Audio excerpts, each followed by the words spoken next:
Boom. There we go. There we go. We have sound now. We have sound.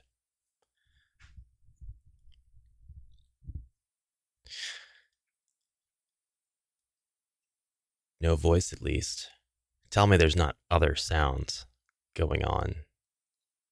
Welcome. Welcome. I haven't streamed since last year. But it has been a while. It has been quite a while since we did any streaming. Huge welcome, Craig Leslie. It's always an honor. Eric Kaiser, how you doing? Mars Anonymous. We have some things to show today. I got a game in the mail yesterday. I had cause for celebration for 4 reasons. One, Chip Theory Games finally finished and released The Elder Scrolls Betrayal of the Second Era. And cause for celebration number 2, it arrived. It exists. It's done. Cause for celebration number 3, we've had inclement weather here in my state. We've had school called off, mail called off, work called off, terrible snowy roads, people forgetting how to drive like they do every single year in the Midwest. But the UPS driver braved all of that and delivered the package anyway. And cause for celebration number 4, I opened up the box and everything was in perfect, pristine condition. It is a beautiful game. Today we're going to unbox The Elder Scrolls Betrayal of the Second Era from Chip Theory Games. This was a game that I backed sometime earlier last year. I did not think it would be this nice, this high quality. There is some stuff, some complaints I have already. Mainly, it's a huge box, and it's a very, very heavy box, but I mean, those are kind of good problems to have, I guess. Until you get to the amount of games that I have back there, and you're starting to run out of space. I currently do not have a spot in any of my shelves for it. Kind of a problem. How you doing, Ward Icon? Ward Icon 1. It's been a minute. We're going to switch over to a different camera, and I'm going to show you guys what I got in the mail. And we're going to get right to it.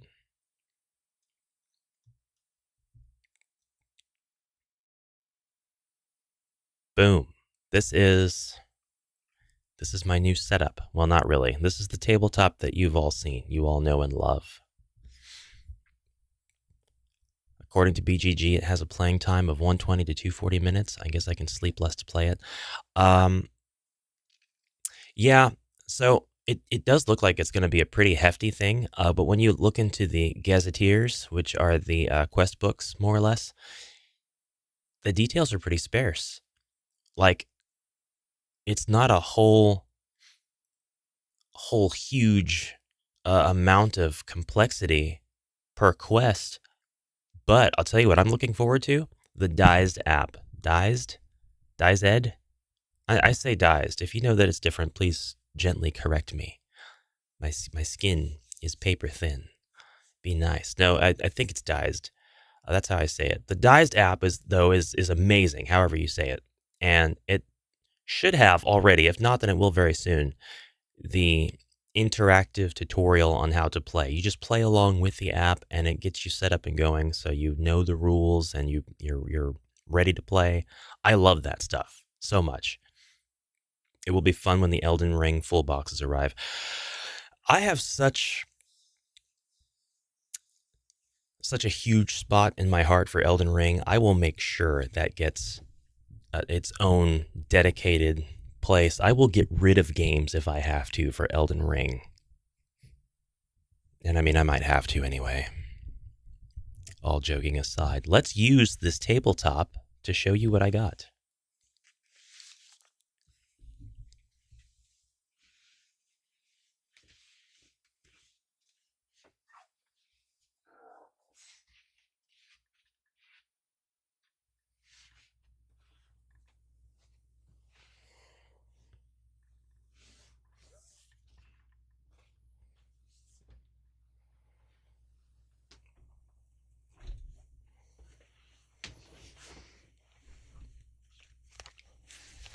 Good grief. So, I'm going to go ahead and hide the webcam for this. And time to check out the Elder Scrolls Betrayal of the Second Era. This massive package, it came with two things. One, the main game box, and two, an expansion. I've never seen an expansion like this, but this is how expansions in this game can be treated, because that's just all that this comes with. It just comes in a box the size of a calendar. We'll open up this box a little bit later.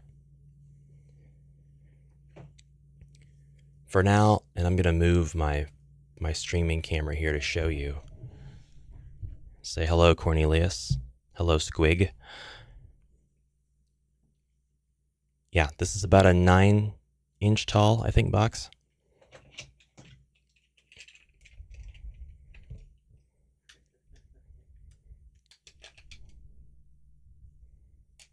It is a beautiful box. They spared no expense on presentation. Oh, I'm sorry. Typically, I have overstated the size. It is 7 3/4. Just short, just shy. Hello, Ribby. My God, I can't believe the stream avatars are working today. What a fortuitous day. It's been quite a while since I streamed, and my setup was all over the place. I really had to spend some serious time getting stuff in order. This Ouroboros on the cover here is embossed. We're going to lift the lid off now and take a look at the inside. Now, for those of you in the Discord, you've seen some of this already. You have seen my my teases of some of the stuff this comes with. The first thing that we see is this lovely pamphlet. If you're reading this, know you are about to embark on a life-changing experience to aid you and your party on the beginning of this epic journey. You have been provided a most trusty and stalwart companion, Dized. You can jump into the adventure immediately. Dized, or Dized, or whatever, will walk with you through your first quest, step by step, during which you will learn all that you need for your adventure. Dized will continue to help you and your party by providing any necessary information you seek as you continue your journey. We highly recommend taking advantage of this free magical companion. Happy adventuring. Team CTG. Skip the rule book. Love that. Really, really like that a lot. Super Demon Wizard. My, what a thick box. You think he's compensating for something. How to pack your box. So this is what I love. Probably, this is one of the two most favorite things of mine about this game. How to pack your box. There's a lot of stuff in this box. You're going to take it all out. Things are going to get shuffled around. This is how you can put it all back. It gives you very clear exploded diagram, and then you've got pictures of what the layers will look like as you put everything back in. Absolutely nuts, insano style, beautiful art on the opposite side. This game has been more than a 4-year undertaking for our entire company. So many people have made what you hold in your hands possible, but none more so than our backers. Thank you for your support, your comments, your criticisms, your playtesting, and of course your purchase. Our deepest hope is this game you can play and treasure for not just years, but decades to come. A game of this scope and of this level of production could only ever happen through the magic of crowdfunding. So thank you, backers. Man, you are welcome. I just hope you did Tamriel justice, because this is not something you can really skimp on. This is a beloved property that's been around for quite a long time. It would be like screwing up the Lord of the Rings. Maybe not to the scale, but all right, we're gonna start digging in. We've got the camera pretty close. We're gonna keep this angle as we get deeper into the box. We'll bring things up out of the box to show you. Yeah, the guide to pack is awesome. I see the map for a second, and Morrowind's theme song already starts playing in my head. I hope this thing gets more expansions, because while I am definitely not complaining, like they're saying they hope that we enjoy this for decades, there has to be a lot of content here, right? There's 6 gazetteers, but with Valenwood included, and East and West Skyrim are two separate maps, but they're both in the same gazetteer. There are so many more regions in Tamriel, and like for one, I would love to see Vardenfell. I would love to see Valenwood. I'd love to see the place where the orcs come from. I'd love to see Orsinium, the region around that. I'd love to see all of that. The Grumpy Grell in the server said that this game takes place around the time of the plane meld, so it should kind of take place at the same time as the Elder Scrolls Online. So if that's true, then all of the maps that are in the massive map of the Elder Scrolls Online could potentially be represented here by further expansions. And also, these regions are pretty kind of far apart. They're not really like all adjacent in the same area, but you'll see what I mean. If you're a hardcore ESO fan, then that means you know more about it than I do. But this is Morrowind's map. This is the Western Black Marsh, where we should be able to see a lot of Argonian content. And these are super thick. Like, these are, I don't know how to describe it. It's not quite trading card thickness, but it is a lovely, really thick, kind of like the Loki Battle Maps material, except it's one page and not two. They feel really, really good. Cyrodiil. We have Cyrodiil. I'm getting PTSD already from the Imperial City PvP in ESO. I've always hated that. I only got involved a few times because there were some things that I really wanted to earn. And I did just a lot of running away screaming most of the time. High Rock. There's Daggerfall. There's Glenumbra. You know what?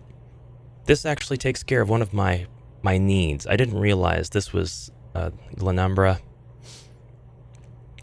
I didn't realize this is one of the things on my wish list. There's Daggerfall. This is great. This is fantastic. So we got northwestern Tamriel here. Cyrodiil. I already looked at Cyrodiil. Go on. We're going on. By the way, you'll notice that there are some diagrams, some symbols. We have alliances here. The Daggerfall Covenant, the Ebonheart Pact, the Aldmeri Dominion, Empire Remnant. The map key explains whether a region you are in is town, peaceful, conflict, or unstable. A lot of these spaces have such symbols. Some of them are blank completely. And then there are different symbols in different regions. We have a weather gauge here for sunny, rainy, and flooding.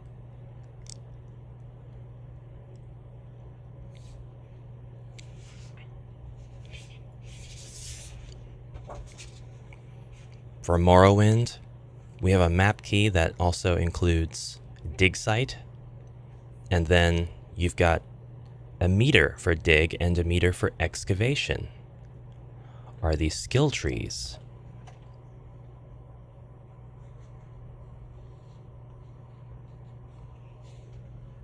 Rise, ye tarnished. Wrong game. Absolutely wrong game. Eastern Skyrim has sections that are under siege. Both sides. Western Skyrim as well. And we have additional symbols on the map. This one here has 2 of the symbols under siege, so this one just 1. This one just 1, this one just 1, and so on. What does it mean? I have no idea. We're going to get into all that. Here are our dungeon maps, kind of in their entirety. All of the pieces that make up the different adventures we're going to go on. We were looking at world map level stuff. This is a whole fancy tray, and this is really thick plastic. Like, this is protected. But these, friends, are neoprene. Neoprene maps, hex maps. This one is double-sided. Before I take out any more, I'm going to show you the tray. It is actually lined such that there's only one way to put all the neoprene mats back correctly, and they'll all be stored, nestled in this tray. Isn't that incredible? If I take this one out, you see where it's left a layer line. And I can follow that to put this right back in exactly where it was supposed to go. It only goes in one way. Maybe, yeah, it doesn't even really scoot left or right that much, and then the one I just took out goes on top. But anyway, we have another map here. We have more symbols on the map representing different kind of events or encounters. This one's not double-sided. We have a few more smaller ones. Not double-sided. This one's got some lava. I can feel the back of it. It's not going to be... There will be no more double-sideds, I think. This one. We have a few that are this shape. Sort of outdoors. We've got some bonfires. We've got lots of different configurations of events. Never minding the flavor of the art, the configuration of the events is how these really are going to come into play and affect players. And I'm not really sure why this one kind of links these two. That's interesting. Several more small ones, none of which are double-sided. That's it. When we look in our book, we should actually get instructions on how to set up different maps. The weather track reminds me a bit of the ones used in the Operational Combat series board games. Simplified here, of course. Good idea nonetheless. Yeah, who knows what kind of overall effect that the weather is going to have on our adventure. So we'll put these back into this tray, and I'll snap that lid back on before I commence with the rest of the unboxing.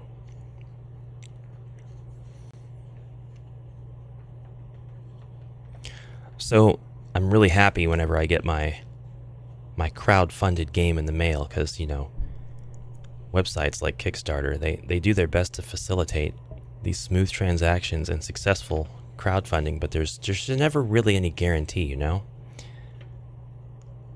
So even with an established company like Chip Theory, you think, man, I hope this comes to fruition, nothing crazy happens. Snap this back into place. These lovely little snaps on the side make it all very easy. It's very secure. These are they're not going anywhere. Very, very secure. And the way that I'm stacking stuff off camera, it's going to be, we're going to be following the guide to put everything back in, we'll just say. We have a big piece of foam here, which is actually in the layer guide, keeps everything separate. We might remove that so that we can insert the contents of the Valenwood expansion. But from here on out, we don't have any more map stuff. We have the tutorial guide, which is full of all of our examples and everything. And there we have examples of maps that are put together. Actually, check it out. It looks like we're going to put some of this together according to card draws. That would be interesting. That would be very interesting. We've got another example of a card. It looks like the shape of the map is on the card. Maybe we build these out. We have an example of the game phases.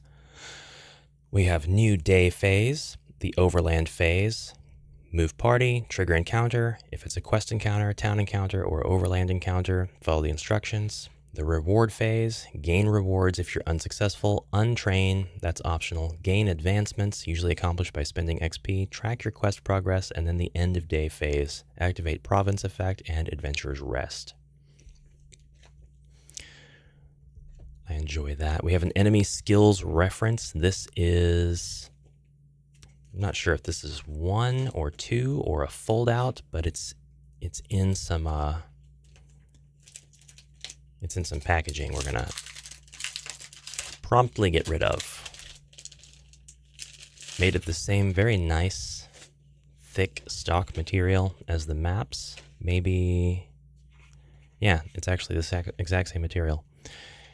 We have all kinds of keywords here.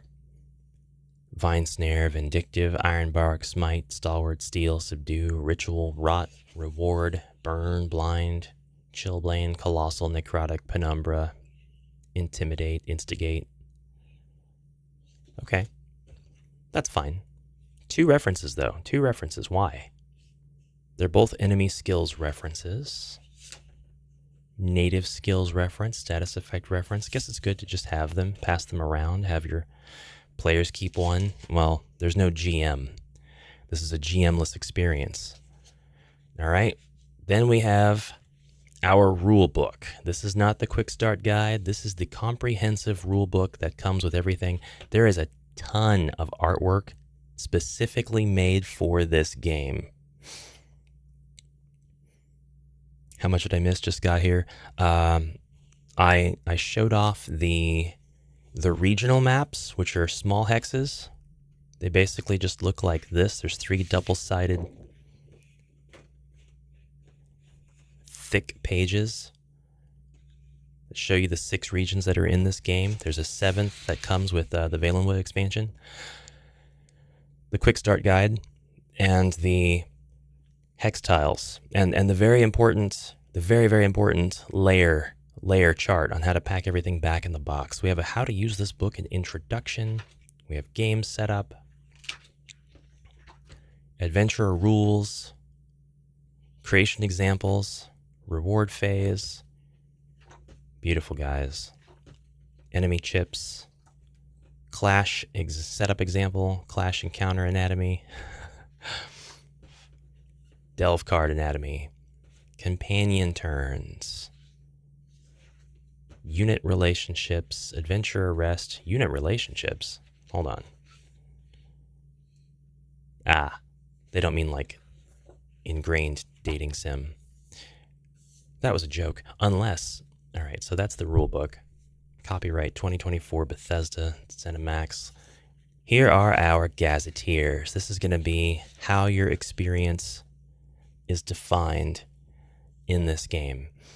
This is for Eastern and Western Skyrim.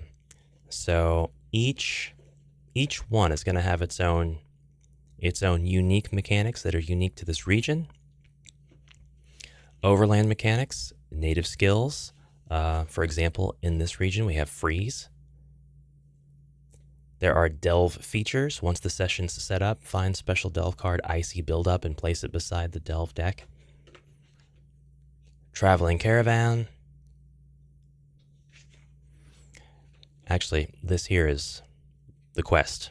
Traveling caravan, that's the quest, because from this point on, whenever we turn pages, the pages all follow the same format. We have a character name, an NPC. We have number of trainers available and in what. We have the bottomless, well, I don't know the anatomy or how to read these just yet, so I can't tell you what this section is. The tavern, perhaps, quest board, guild kiosk. These are 3 things that are going to be features of the town. I would say that this is a tavern symbol, obviously, because it's called the Bottomless Pit. And on the second page, we have Dragon Ridge Barracks. It's like a tavern or an inn, but I'm sure that as we go on, there are going to be different configurations of symbols, and I was right. The inn is closed. The guild kiosk is closed. There is a quest board. We do have, looks like the same 3 symbols every time, unless that place is closed. And then for the trainers available, it seems we always have red sword, blue star, yellow assassin, or they are grayed out. We have common and legendary, I would say treasures or loot. We have what's going on in the town square. So I guess the town square, rather than being a variable label, this is actually the anatomy of the quest. This is what's going on in the town square, and it's different for each quest. The Bard's College, for example, if there is a bard adventurer in your party, gain 1 tenacity or search the treasure deck and gain an item with the instrument trait. Then shuffle the deck. That's awesome.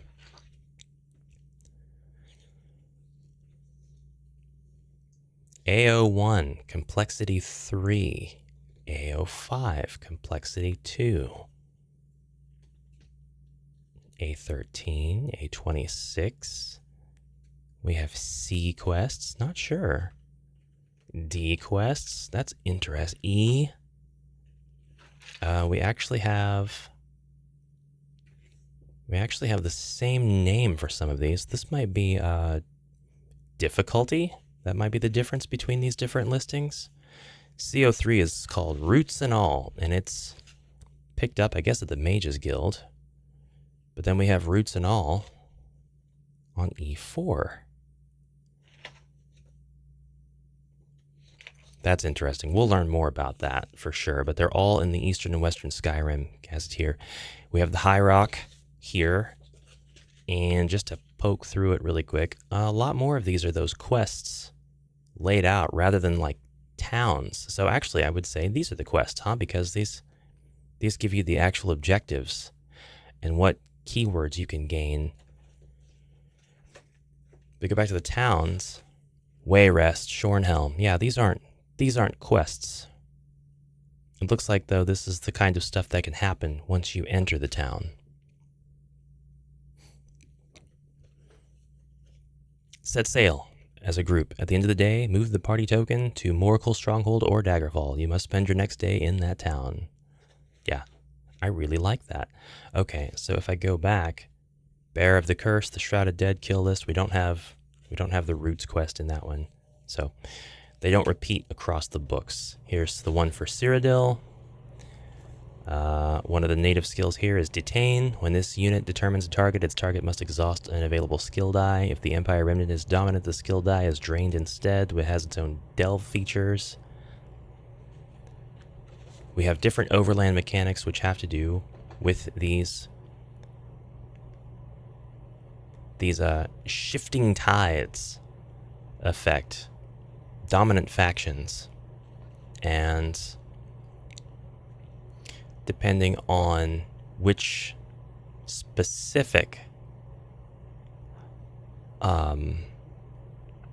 brotherhood or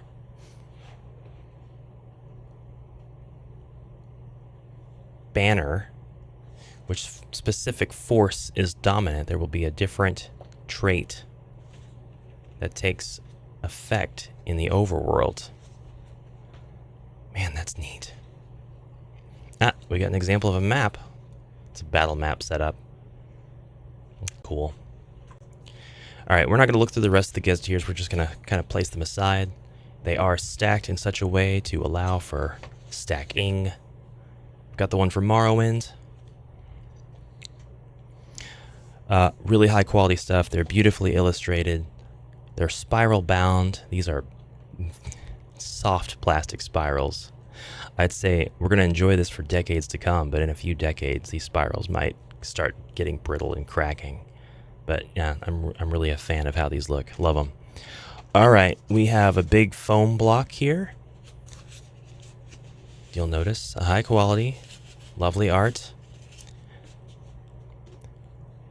Then we start getting interesting. We've got more foam. We have pouches. These are our 3 symbols in our Gazetteers under what trainers are available. So, interesting. We have another pouch here. 1020. Chaos Warrior on the front. 1-5. Heh.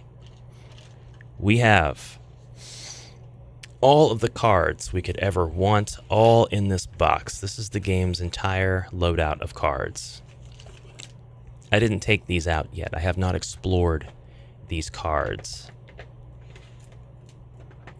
And I'm not sure if there is just these 6 decks or if there are sub-decks within these decks. Let's open one up. We've got this nice cigarette packaging. So what are we thinking so far? The presentation is lovely. The materials are all really, really high quality. I'm saying top quality. They didn't spare expenses. They're not grifting with this product. This is a well-made and very thoughtfully designed product. It's my first Chip Theory games experience. Bewitched Sugar Skulls. And it gives me a lot of faith in backing future products from them, especially since they were really on time with this. And it just seems like they knew what they were doing. Mud crabs are a man's or mer's or beastfolk's best friend. Battle objective special. Deploy level 1 mud crab to Hex A with 1 HP. For this battle, the mud crab is a companion controlled by the party. When the mud crab is dealt damage, an adventurer adjacent to it may choose to redirect that damage to themselves. Okay. What's on the opposite side of that? Mud crab crossing. Survival in the Skyrim wastes is anything but guaranteed, and that's doubly true in the age of these Black Reach invaders. Perhaps you would do well to observe the life cycle of the lowly mud crab, which proliferates even in inhospitable climates like this one. Or at least that's what you thought when you captured this mud crab for observation. In no time at all, it became a pet, and then a treasured companion. Now, as your travels are interrupted by an attack of no good highwaymen, all you can think about is making sure Muddy is shepherded to safety as soon as possible. Wow. What is Elder Scrolls without a bit of subversive humor?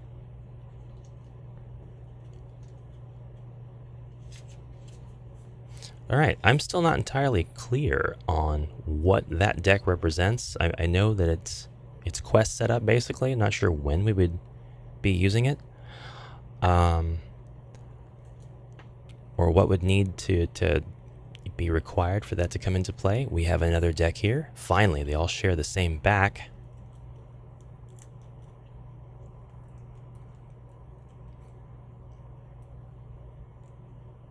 I'm gonna have to build an addition to my house to store it.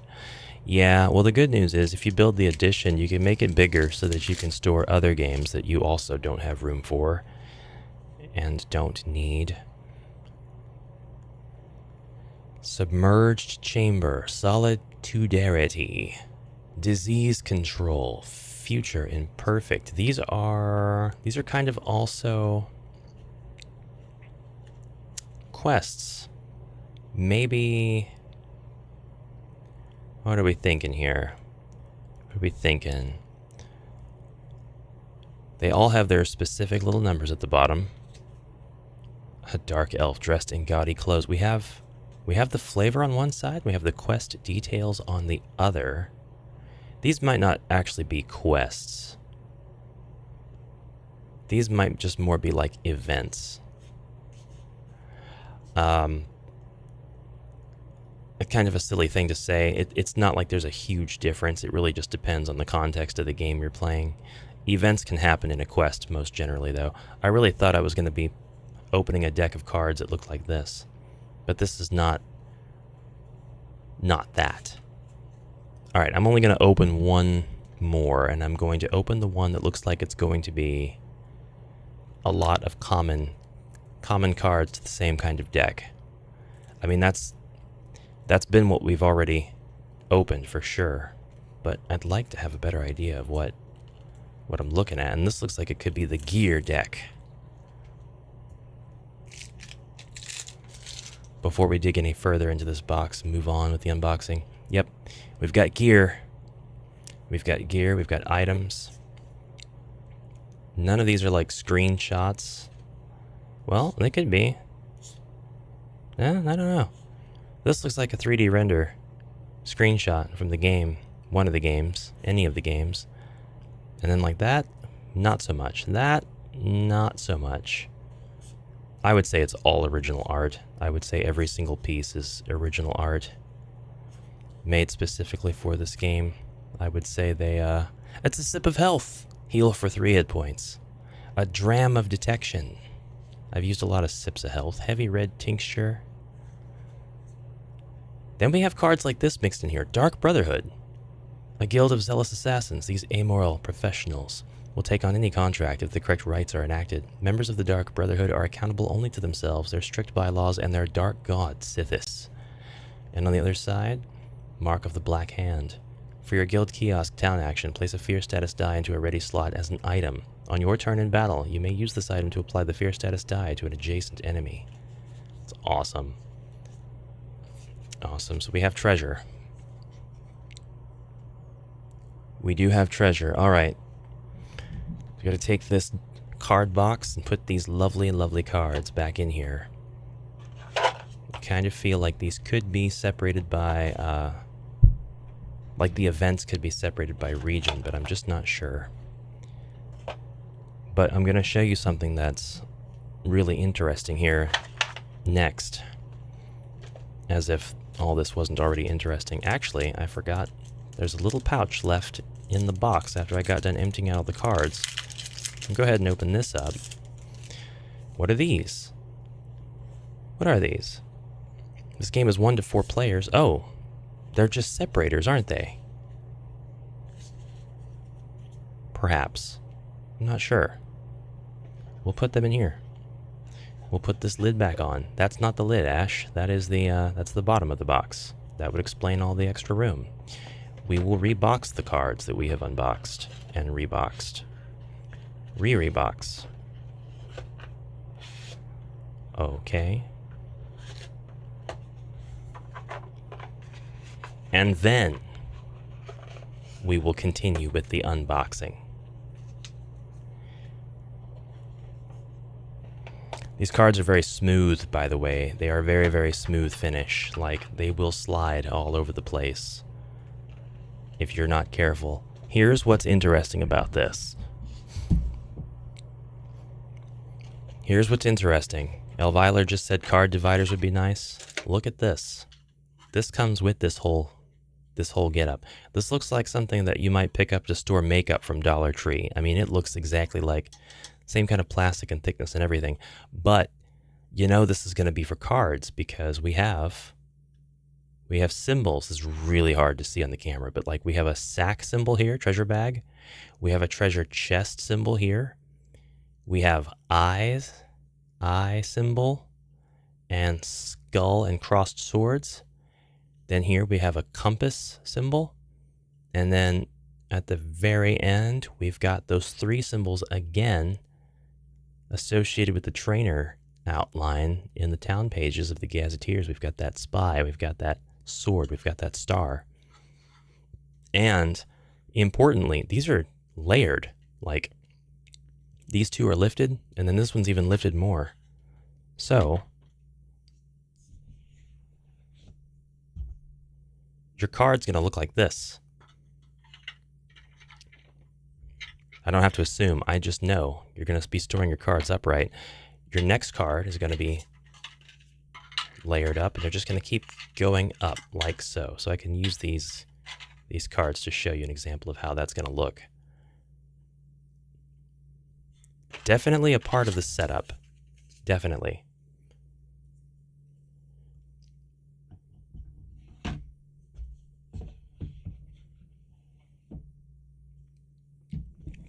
Should I splurge on this or kickstart the Dragon's Down reprint? I only have so many pennies I can spend. I don't know what the Dragon's Down reprint is. Dragon's Down, I don't know. But welcome to the stream, Fred. Somebody will have to answer that if they have any experience with that game. We have some pegs. I want to show you these pegs. I'm going to show you. I will say, I'm not sure how much this is going to cost now at this point. If you can still get a copy for the same price, or if it's just eBay grifter bait at this point. This is the hilt of a sword driven deep into something, but it's a peg, so it's actually going to go into your character board. And these are used as markers or counters. And we're about to get into the character boards next. But first, before that, I want to show you this weird plastic thing. We've got tokens. Most of the entities in this game are represented by tokens that have artwork on them, and these tokens will slide into these crevices. And then this in the middle, I can only assume, is to fit our chits, our plastic chits that look like they have to do with health, stamina, and magicka. I could be completely wrong about that, but they do look like they would fit perfectly into that square. But just one, and then why are there so many? We'll find out. We'll find out together. But, you know, weird plastic thing. And then these guys, they're not cubes. They're just flat squares. Oh, they feel really interesting. Yeah, but they're just flat squares. green, blue, and red, health, stamina, magicka. We have additional tokens here. It's a bow on both sides. It's one of the classic Skyrim helmets on both sides. Health chips has 5 on one, 4 on the other. We have some banners, symbols, people chip. Doubtless these are going to communicate traits and other effects. Perhaps these are used on the player boards. We're going to get to the player board right now. And this is my other favorite thing about this, although I'm kind of at odds on how much I like it. This is your saved game tray. All right, this opens up,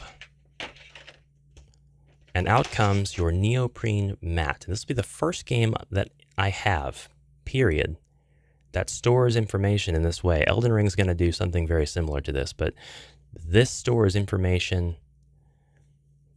It stores your dies, your chits, all that into these squares. And then, like, the dice mean different things depending on what dice they are and where they go. There are a ton of dice in this game. They give this box most of its weight, besides the chips.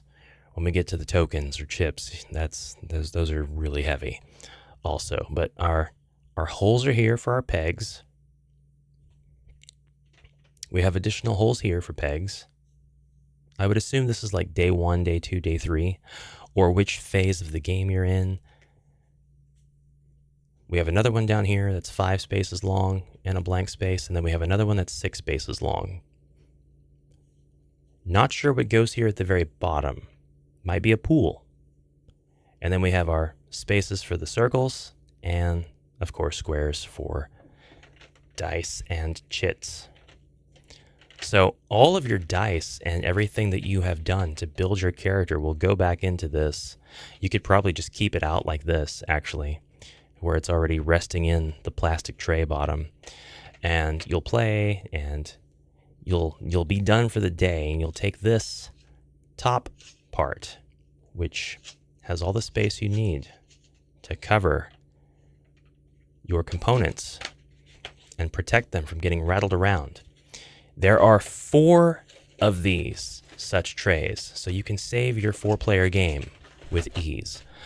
That rhymed. And each one has got a different sort of art banner across the top, so you can easily tell the difference between the 4. I would say that's just for flavor purposes, just to give some distinction. It has no bearing whatsoever on the gameplay mechanics of each character.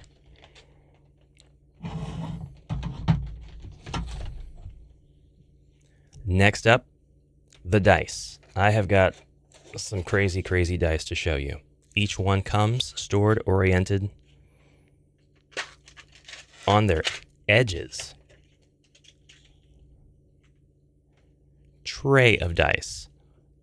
Ton of dice here. What are these? Status effects? I don't know. Actually, these are not very heavy at all. These are actually really lightweight dice. So I'm going to take back what I said earlier about these contributing so much to the weight. They really don't. There's just a lot of them is all. Now, was this necessary? Only because it seems like you're supposed to slot dice into the squares on your character sheet. I would say yes, necessary. But, I mean, as far as rolling these goes, the odds, you could replicate the odds with a d6 and some tables, you know, or some memorization, or several different symbols on the same face. But, like, we have 4 1s and 2 2s on this die, and so on. So, I mean, as usual, you could definitely find a way to minimize the dice. But I think because we slot these into the character boards, they're a bit necessary to have layered out like this and have so many of them. So that's just one tray. I'm not done showing you the dice. We have 5 black markers in here. Okay. All right. We have another tray of dice. Okay. Feast your eyes.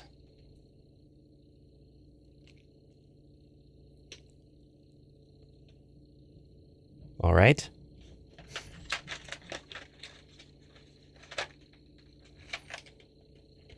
we have another tray of dice.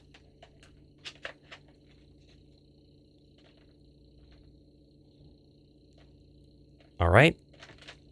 Mind blown yet? Yeah, it should be. We have one more tray of markers and dice. And yeah, some of these are black, some are gray. And then the dice. The gray and black cubes are all the same every side, while the dice are not. So, total of 5 trays, of cubes, and less than 1 total tray of that is cubes. The rest of them are dice. And how many dice are there? 5, 10, 15, 20, 25, 30, 35, 40 dice per tray. So we're looking at close to 200. Close to 200 cubes. All right, we've made it to the bottom. We have one more foam block, which I'll actually just keep in there because why remove it? And then we have our tray of chips.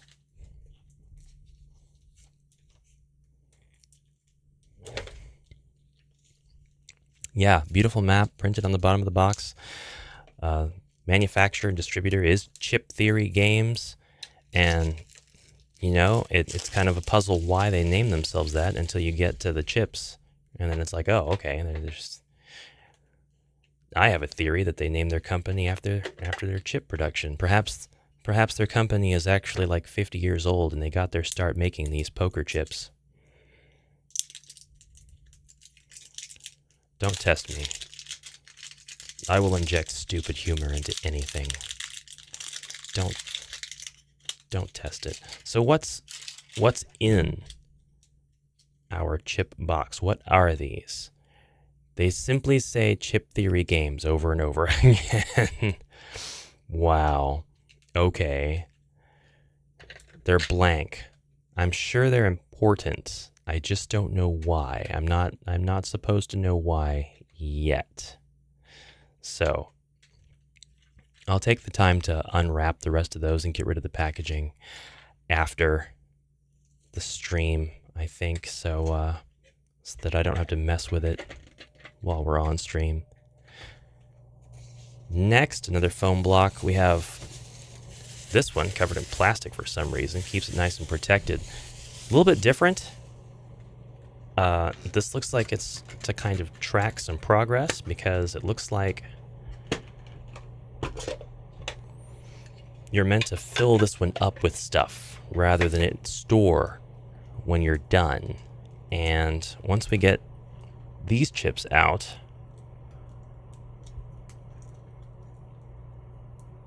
someday, we're going to... There we go. You did not hear me use my teeth. We're going to...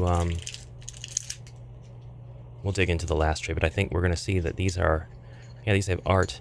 Treasure bag. Treasure box bag. I want to show you. These are slightly glossy. They're slightly reflective. They got weight to them. They're about as heavy as a Pog Slammer, as I joked about in the Discord. And they feel really good. They're really sturdy. Really, really sturdy. This is a very hard plastic. You could probably skip this about 30 to 50 times across the river if you know how to flick the wrist just right.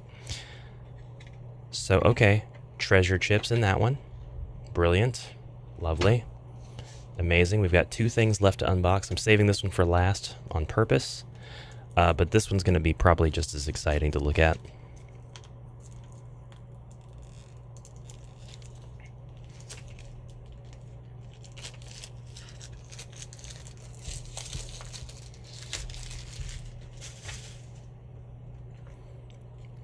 These are the entities. Open up. Okay. Oh my goodness. Maybe they should have spared some expense. All right. No, I'm kidding. The amount of packaging is just... It's not bad because it's keeping everything very, very, very well protected.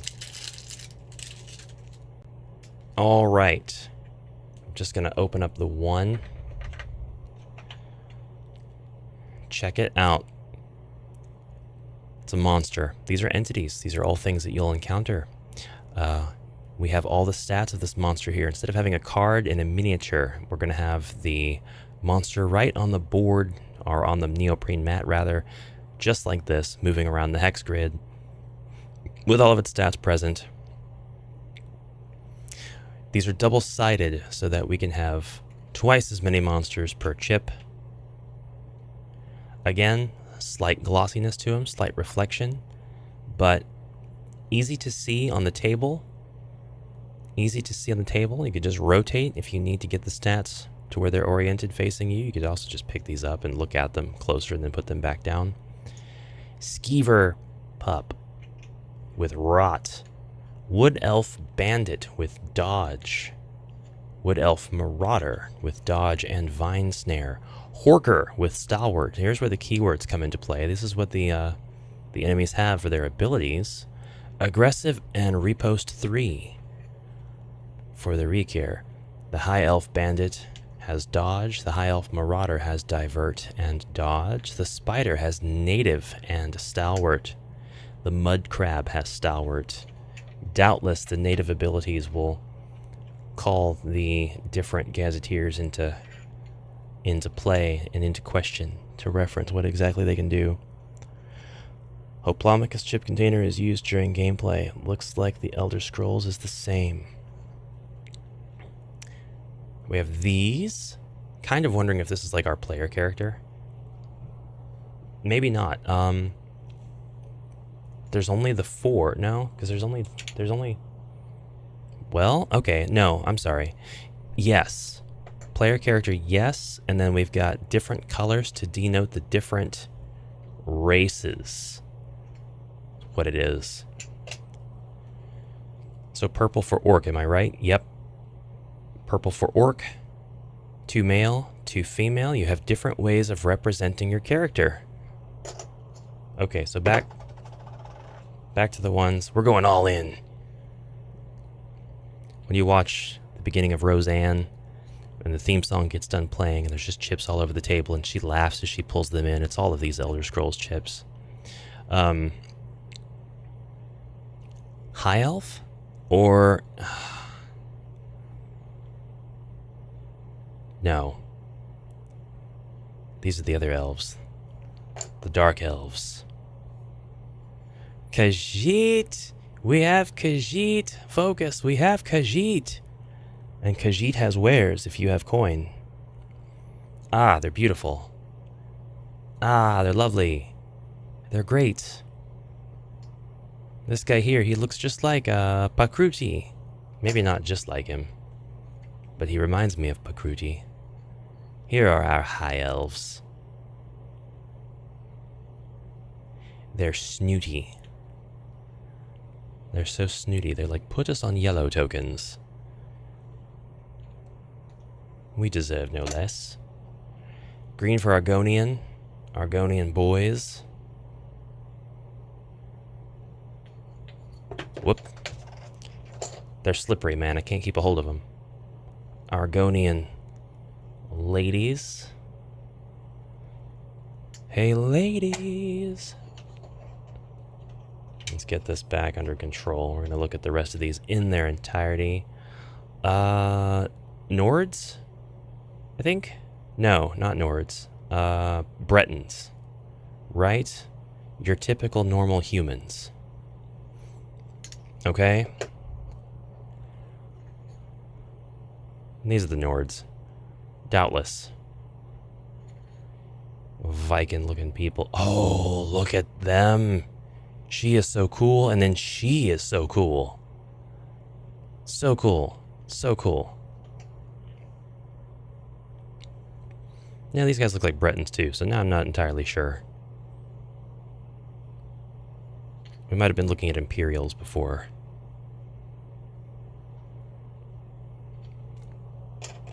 Would make sense. The Red Guard are up next, and of course they're on the red tokens. Come on, focus. There we go.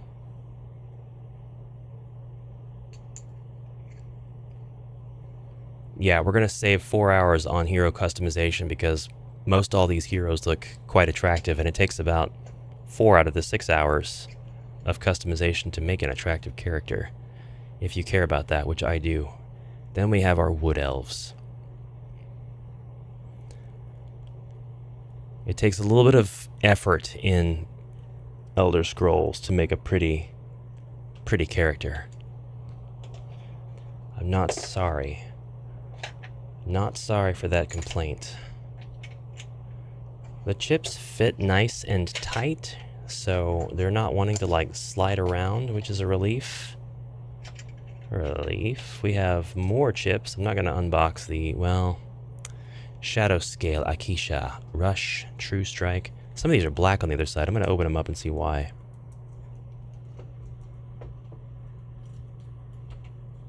Inaccurate Bosmer, they're supposed to be ugly. The character creator would have us believe that they're all just terrible looking. No, this had to make a pass through the official company. They had to approve all of it, so it's canon. There are at least 2 attractive Bosmer men in all the VSO. Alright, we've got white and black. Why? Why do we have white and black? We got a lot of black tokens. Vampiric Deslandra, who has Siphon and Vindictive. So it's just going to go on like this. Something that... It's Eudix Ovidius. Something that kind of concerns me here. You're going to have to do a lot of searching for characters if you're called upon to get a specific named character. That's going to be a bit of an effort. If they're like, yeah, you're going to have to definitely fight a Dark Elf Raider, then I'm going to have to rummage through my chips to find him. But I'm not going to complain about that because that's not a real problem. That's just one that I imagined. It may not be an actual mechanic of the game to have to do that at all. It might be that you only have to dig through like the white chips because maybe those are the only named characters. It does kind of seem like that is the case anyway. Like if I just pick one at random, Braig the Bloody, that's a named character. Everybody else has been vague. Morag Tong Assassin, that might not be a named character. If I grab another one, we get Pale Fingers. I don't know if that's a monster or an actual named character, but then like Void Centurion, Right Arm. That seems like a pretty specific thing. Next up, we've got Wolf, we've got Boar, we've got Breton Bandit. These just go on like this. Cliff Racers. We have just a few tokens. I knew we were going to come across something off. One's got our Elder Scrolls logo, so lovely. Wonder what that represents. And then we've got 2 like roulette-looking tables, which could mean a lot of different things. We've got a 20 here. This could be health. This could be a health tracker, and we could be placing this. Yeah, actually, there we go. Oh my God, it's magnetic. These are metal. They're literally metal.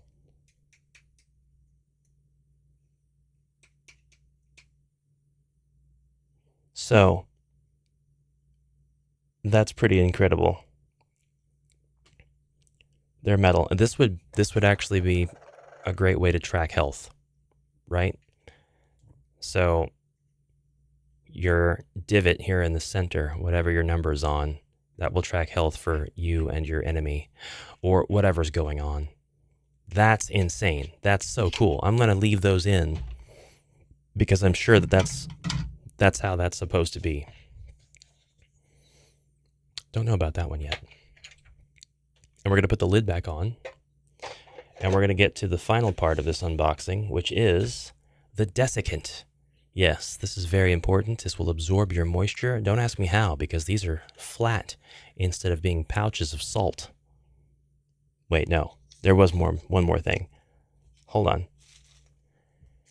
Metal. They were metal.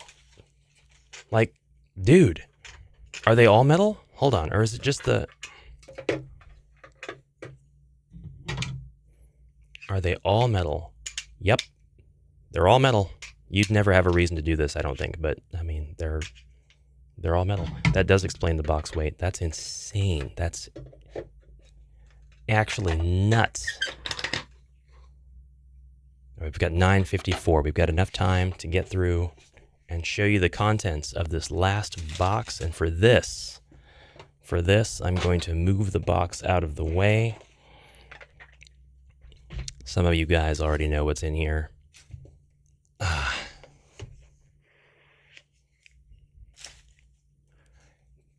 These are our characters. And a few more cards that represent things that I don't know about yet. These are our characters. These are the same characters. I believe same artwork featured on the tokens to represent our characters. I don't see why they wouldn't be. It would just be easier and very practical for them to design them that way. But again, we have, yep, it's the same. 2 of each race. Okay. And it's really just for flavor. Because as you can see, the only thing that's different between these two is the picture. The description of the dynamic keyword and all the health, stamina, magicka, combat, and cooldown stats are the same. And if we flip it over, we get the opposite gender. Everything here is the same as well. So you just have 4 options for every single character. 4 options for each race. Then you get to pick a class. And they're actually kind of mixed up in here. So we'll look at the classes here in just a second. We're going to look at these beautiful Khajiit first. 4-3-2-2-2. One of the stats is different here. The Khajiit has more stamina. And of course has a different keyword with the cut purse. We have orcs. I actually like the orcs in the Elder Scrolls. I think they pretty much encapsulate like the perfect balance of there are unattractive, yucky looking orcs. And then there are orcs that you can make attractive if you like an attractive orc. That's going to be heresy for some folks. But there are going to be people. There are going to be people that are like, I like my orc to look, handsome or whatever. They're out there. They're out there. We have Redguard. Another Khajiit. Oh. Look at her. Opposite side of the Redguard. I love that outfit. Opposite side of the Khajiit.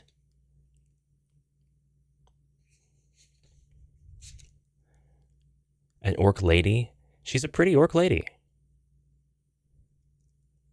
They're prettier than the Uruk-hai. And I'd probably argue that they're prettier than most of the World of Warcraft orcs. That might be heresy. But then, you can make an orc also either gender that looks tough, that looks brutish, that is just there to be a monster. Redguard, Imperial. Okay, they were Imperials. Breton. Wood Elf. Imperial. Yeah, the characters all have the crotch flaps in their clothes, just like the Elder Scrolls Online. They're just like, you can't even have nice costumes in the custom art. Breton. Wood Elf. Wood Elf. High Elf. She's pretty. High Elf. Nord. No, I love the look of this Nord. This is such a cool character. She's so cool. I might have to pick that character after the tutorial and stuff, if they don't let me pick Argonians. High Elf. High Elf. Oh, he's pretty. Nord and Argonian. This is the other female Nord. She is just absolutely badass. She is so cool. I might pick that one. I might have to pick that one. All right, so those are our characters.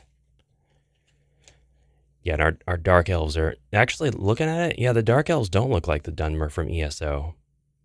They are just high elves with darker hair and different complexion. This might be the most Dunmer looking of them all. And he's still not, like, ugly enough. All right. Oh, there are classes we got to look at. I mixed them back in. We're going to look at the classes. We have Healer. We have Scout, we have Archer, Sorcerer, Acrobat, Knight, Necromancer, Bard, Spellsword, Nightblade, Pilgrim, Templar, Warden, Rogue, and Dragon Knight. These are all double-sided because you have a Novice side with different skills, and I'm going to say different costs for skills. And then you have a Master side. And then, like, some of these, the skills are actually like the same on some of them. Like Cauterize, it costs 2. You gain 1 over fatigue and recover up to 2 drained dice. Cauterize on the Master side, same thing, costs 2, gain 1 over fatigue and recover up to 2 drained dice. So I'm going to say, I'm not even sure if there are any different ones. After you defeat an enemy, you may remove 2 light fatigue or 1 over fatigue. Yeah, there is a difference. So for like the Novice side of Dragonblood, Enduring, after you defeat an enemy, you may remove 2 light fatigue or 1 over fatigue from your cooldown track. But for the Master, after any adventurer defeats an enemy, you get that effect. So, interesting. I don't know which class I would be, but Bard is already talking to me. A Bard Nord chick dressed the way that she is in that full armor. Why not? She'll go around playing the lute.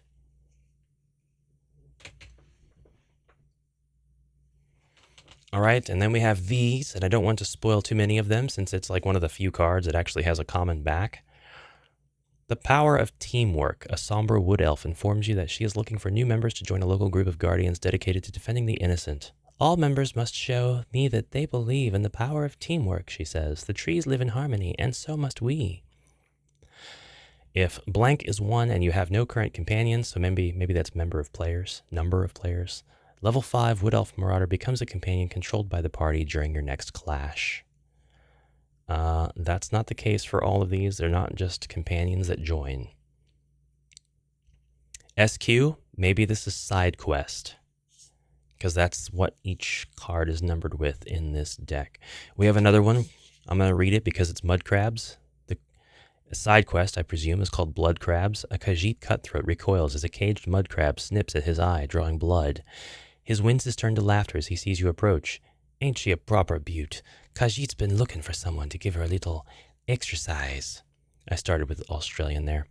Level 1 Mud Crab becomes a companion controlled by the party. It only deploys with full HP the first time it is deployed. For all subsequent battles, it deploys with the same amount of HP it had at the end of the previous battle. When it is deployed, it gains a blind status die. If it's defeated, this quest is failed.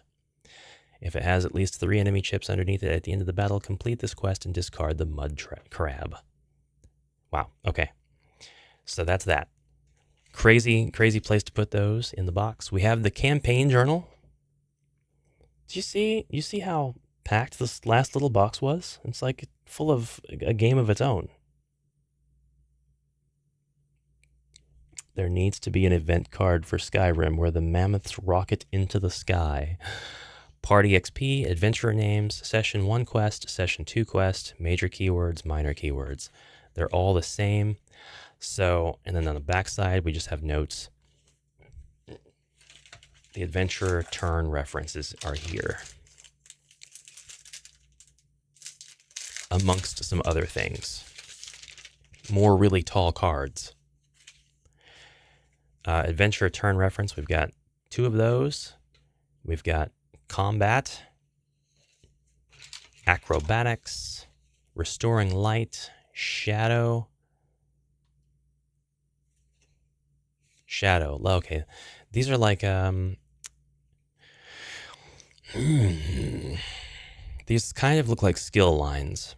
So, bow, and then you have level 1 and ability. Level 2, more stuff. On the opposite side, you have level 3, vine dusk training, rapid fire, arrow barrage. Level 4, scatter shot. There's 2 of each. So I guess up to 2 reference cards so that people can understand how to use their stuff. Speech, One Hand and Shield. Yep. Daedric Summoning. Yep, these are skill lines. Destruction Staff, Two-Handed, Combat, Heavy Armor. We should see a medium light art shadow, Restoring Light, Acrobatics. It doesn't seem like everything. Definitely doesn't seem like all the skill lines, but at the bottom of the cards are these same 3 symbols again. So I would say that the symbols, depending on who the trainer is in town that's available, you could train in one of these skill lines, if I'm not mistaken.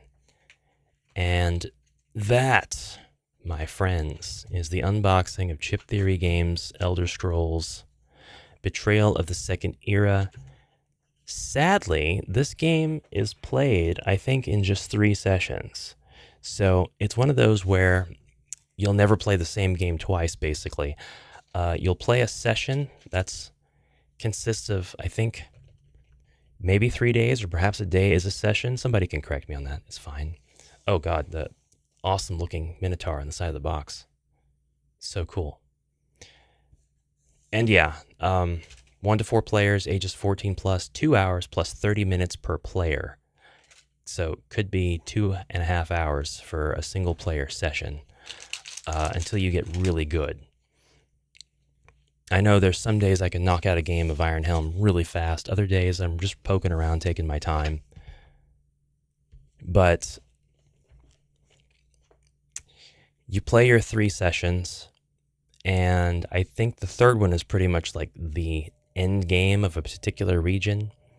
There may be multiples of those, so it doesn't end the same way every time, but depending on what you've done, that kind of sets up what's going to happen and how you finish the game. And then the next time you play, I think you start fresh, and it's a whole new adventure, and you're building your sessions and trying to figure out how you'll end the game again. So we are going to look at the Valenwood expansion before I go crazy boxing stuff up.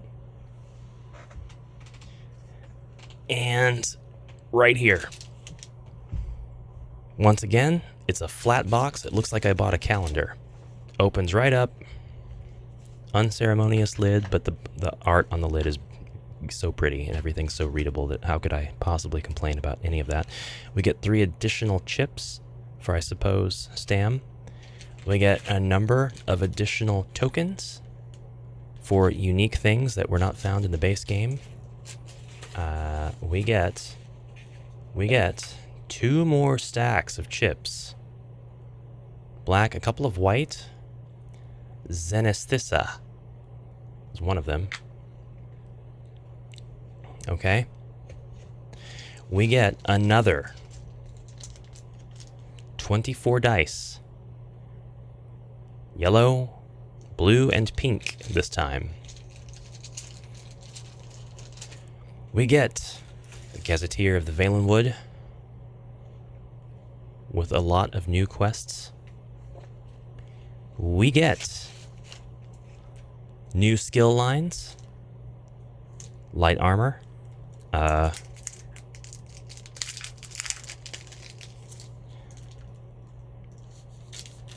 was something else in here I noticed. Yes, Ledger Main, Illusion. Awesome. I'd love to see that. And there are so many other skill lines. They could definitely have more expansions. Ranger, Arcanist. Is there another one in there? Another class? Yes, Burglar. Ranger, Burglar, Arcanist. We have yet more cards. I'm not going to unbox that. But the Mighty Chuden Helm. After an enemy engages you, gain 1 over fatigue, deal 1 true damage to that enemy and to all units adjacent to that enemy. Another Desiccant. We'll save that for a snack later. We have the map of the Valenwood on one side. What's on the other side? Actually, it's blank. It's the only one in the whole thing that's blank on the other side. Kind of an opportunity there.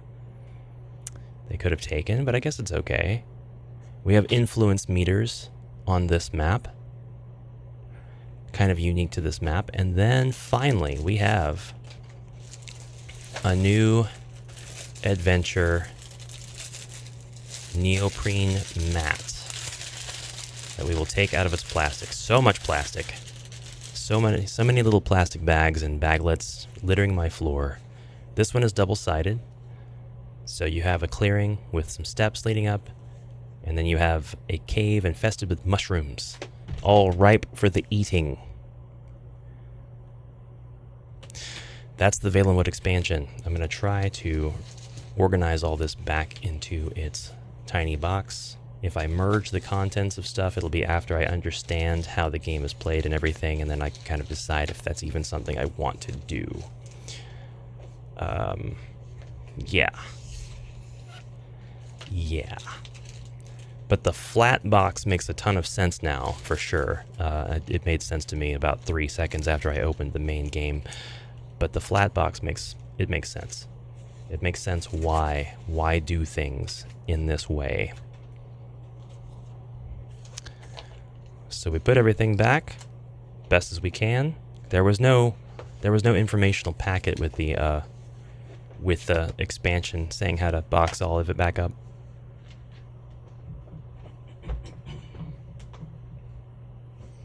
I've got to find that document. Where is it? Where is the layer document? Oh my god. Oh, it's gone. It's buried.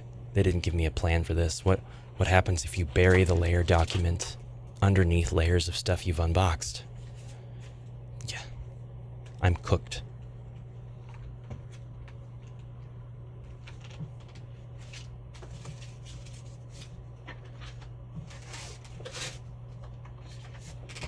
I found it. Don't panic. All right, for those of you left,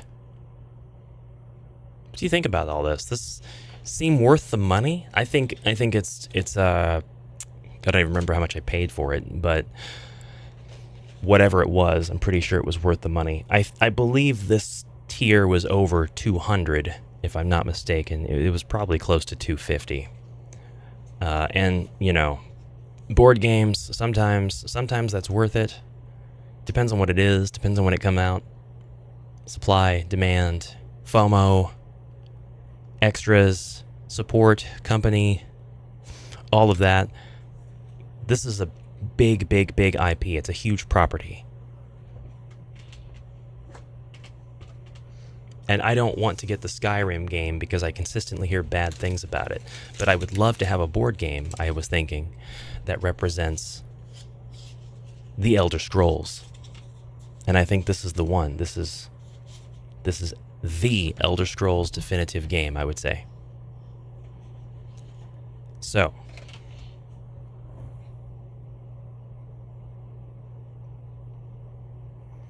now real quick, I'm going to test something in my streaming software.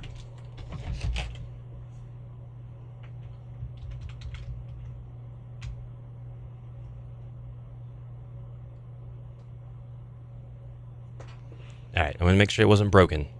People are just quiet, that's fine. As long as we're still live. Alright, the first thing I got to do is put the chips back in. As we all know, when the chips are down, all the chips have to be down first.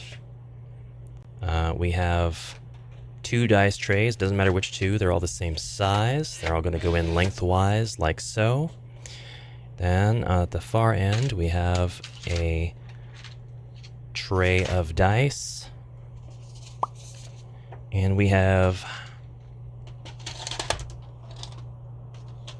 It actually specifies that that one goes in up top, so I'll do it that way. Then we got 2 dice trays here.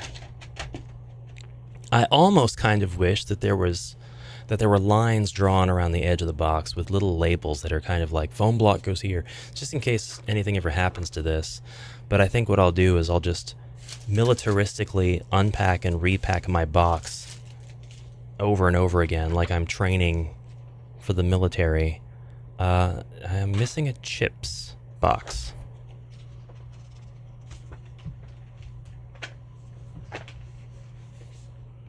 Cards go here. Fits perfectly. This is the one that I was missing. This is so heavy.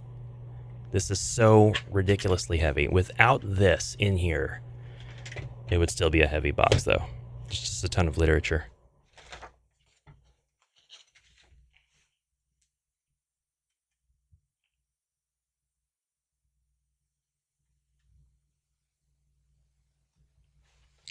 Skyrim VR is a lot of fun. Hey, if I can get my Meta Quest 2 to actually work well, it doesn't matter.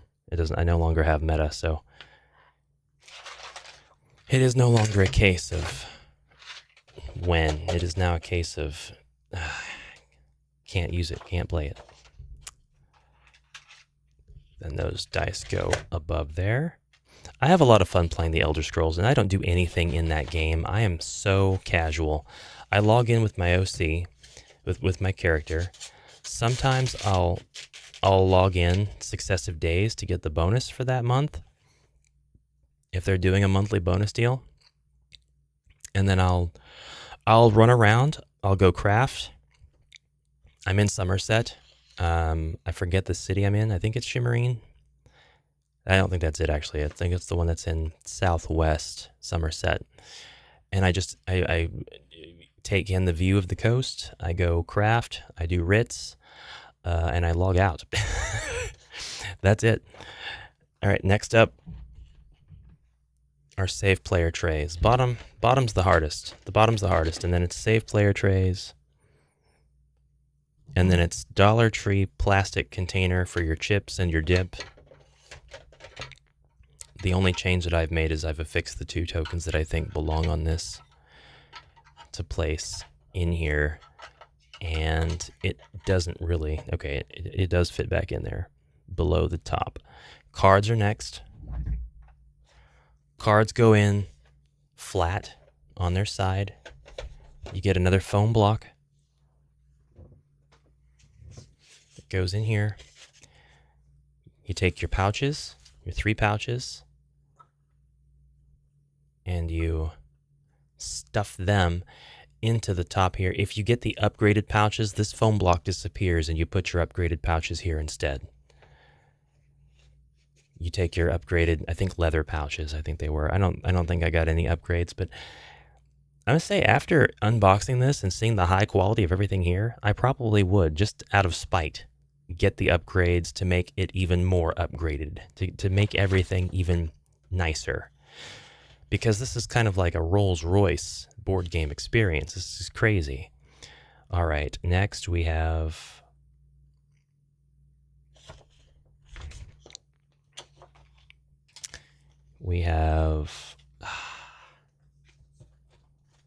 Gazetteers, looks like is next.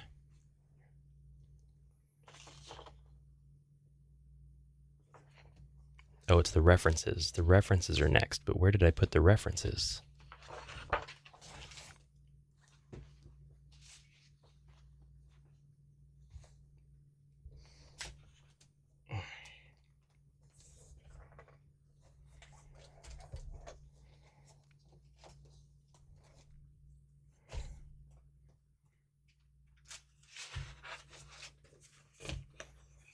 When I tell you I'm trying not to break my table, we'll get to the references. We'll probably put them in after.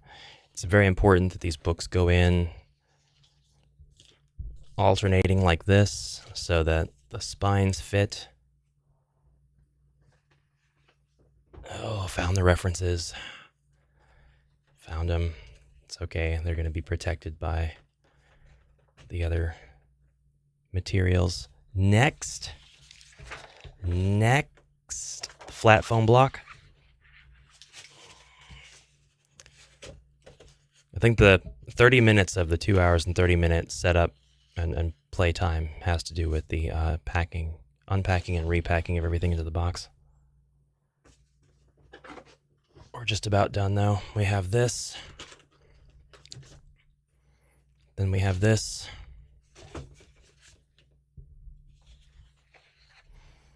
We have this. finally, we have this at the very top. A little bit of lid lift. Not sure why. This format of box, if I can just scooch this back, I can't because my tabletop is neoprene. Ugh. Look at it. This is like, there's a sleeved reinforcement inside this box that's extra tall. It fits within the confines of the existing box. And what ends up happening is, while that rests firmly on the top of the reinforced walls, you've got this gap here that's got art and stuff on it, so it's really part of the exterior packaging on purpose. But something that occurs to me, I really want to have this exact same box insert for a lot of my other games. I could really, really use it for my Hero Quest 2021, because there's a lot of stuff that I'd like to pack into that box. All right, we are going to switch back to the main camera.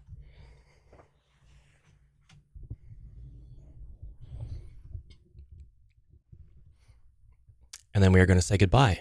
So, thank you for checking out this unboxing with me. It was a lot of fun. It was really rewarding to go through and talk about that stuff and show all that stuff off. There's so many nice things in that box. It takes, how long was the stream? 2 hours, hour and a half. It takes that much time to go through it all and show it all. Really cool stuff.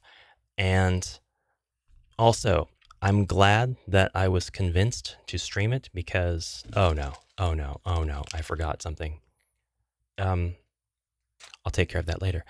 Glad that I was convinced to stream it because I really needed to update my setup and get everything back together. And I ended up doing quite a bit of cleaning this morning to prepare for that. So I could show you my setup, but that would take a little bit of extra time. And I don't really have a lot of time now, so I'm going to go. Thank you again for stopping by. If you are new here, welcome. If you've been around a while, thank you very much for supporting the channel. I hope you like the content to come this year. The content that's been coming out is a pretty good indication of the direction everything is going. Whatever slight improvement to production there is, all of that is stuff I'm working to make sure continues on into the future videos, and we'll probably change up the format a little bit and have some new kinds of videos coming up. I'm going to try to get into some more interviews this year, and I would really like to get to a point also where I'm making much more involved, much longer, better edited videos. If that happens, I will change the video release cadence from one every other day to like one every 3 days instead of 2. But I'd like to kind of also flip-flop and just have simpler, more fun, short videos in between that too. So we'll see. We'll see. Anyways, glad to have another live on under my belt and get back into using OBS, and also having Droid Cam X OBS purchased and installed, and that's now a seamless part of this whole thing. So this is all going to be much easier to set up next time.